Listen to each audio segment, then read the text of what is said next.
UP का बाबा dance जिसका चेला था दाऊद इब्राहिम। बाबा डांस का नाम सुनकर आज भी हिलने लगती है माया नगरी मुंबई। जेल में रहकर भी चल रहा है माफिया सुभाष ठाकुर का साम्राज्य। यूपी का बाबा डांस जिससे आज भी माया नगरी मुंबई डरती है। 90 के दशक में मुंबई में खौफ बनाने वाले माफिया सुभाष ठाकुर इन दिनों वाराणसी की जेल में उम्र कैद की सजा काट रहा है। अंडरवर्ल्ड दाऊद इब्राहिम से लेकर मुख्तार तक, ब्रिजेश सिंह से लेकर मुन्ना बजरंगी तक डॉन सुभाष ठाकुर का नाम सुनकर कांप जाते थे। जरायम की दुनिया के बेताज बादशाह सुभाष ठाकुर की कहानी जिसको सुनकर आप भी दंग रह जाएंगे। 90 के दशक में वाराणसी रेलवे स्टेशन से ट्रेन पकड़कर मुंबई पहुंचने वाले सुभाष ठाकुर काम की तलाश कर रहे थे। उन दिनों मुंबई में माफियागिरी और गुंडागर्दी अपने चरम सीमा को पार कर रही थी, जहां किस्मत ऐसी कि पूर्वांचल के सुभाष ठाकुर ने जल्द ही जुर्म की दुनिया में अपना कदम रख दिया। जुर्म की दुनिया में कदम रखने के बाद सुभाष ठाकुर की गोलियों की तड़तड़ाहट अखबार की सुर्खियों से लेकर मुंबई की गलियों तक सुनाई देने लगा। हालिया हो गया कि पूर्वांचल के माफिया सुभाष ठाकुर का नाम सुनकर मुंबई के बड़े बड़े लोगों की पतलून गीली हो जाती थी।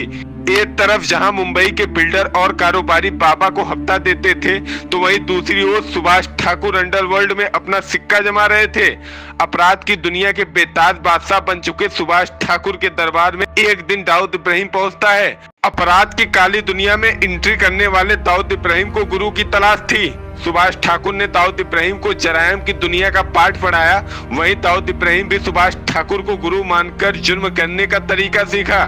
जरायम की दुनिया में एंट्री करने के बाद दाऊद इब्राहिम पहले कुख्यात गैंगस्टर बना, फिर सबसे बड़ा माफिया डॉन बन गया। खैर, यह कहानी का पहला पार्ट है। आगे आपको बताते हैं कि कैसे सुभाष ठाकुर और दाऊद इब्राहिम ने एक साथ पूरी मुंबई को दहला दिया। जरायम की दुनिया में आने के बाद सुभाष ठाकुर व दाऊद इब्राहिम मिलकर माया नगरी पर राज कर रहे थे। इसी बीच उनकी दुश्मनी मुंबई के अरुण गौली गैंग के साथ हो गई थी। अरुण गौली गैंग ने दाऊद इब्राहिम को गहरी चोट दी, जहां अरुण गौली गैंग के सूटों ने 26 जुलाई 1992 को मुंबई के नागपाड़ा की अरब गली में दाऊद इब्राहिम के बहनोई की निर्मम हत्या कर दी।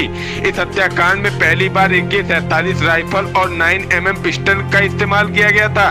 बहनोई की हत्या के बाद दाऊद इब्राहिम खुद दहल गया था, जहां उसने अपने बहनोई की मौत का बदला लेने के लिए सुभाष ठाकुर और छोटा राजन को लगा दिया था।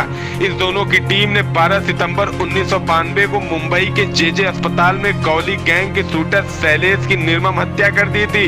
1993 सीरियल ब्लास्ट के बाद राहें हुई अलग। सुभाष ठाकुर को सताने लगा मौत का डर। चेले के खौफ से अदालत से मांगी बुलेट प्रूफ जैकेट। जरायम की दुनिया में साथ निभाने वाले सुभाष ठाकुर को देश के साथ गद्दारी पसंद नहीं आई।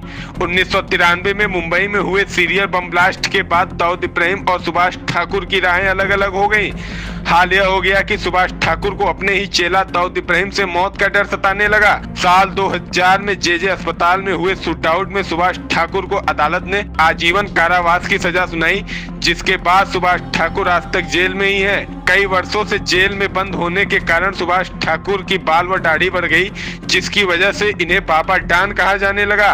सुभाष ठाकुर दोबारा 2017 में चर्चा में आए, जब उन्होंने दाऊद इब्राहिम का खतरा बताते हुए खुद की सुरक्षा के लिए अदालत से बुलेट प्रूफ जैकेट मांगी थी। पूर्वांचल के कई बड़े बड़े नेता सुभाष ठाकुर से आज भी चुनाव में आशीर्वाद लेने के लिए जाते हैं।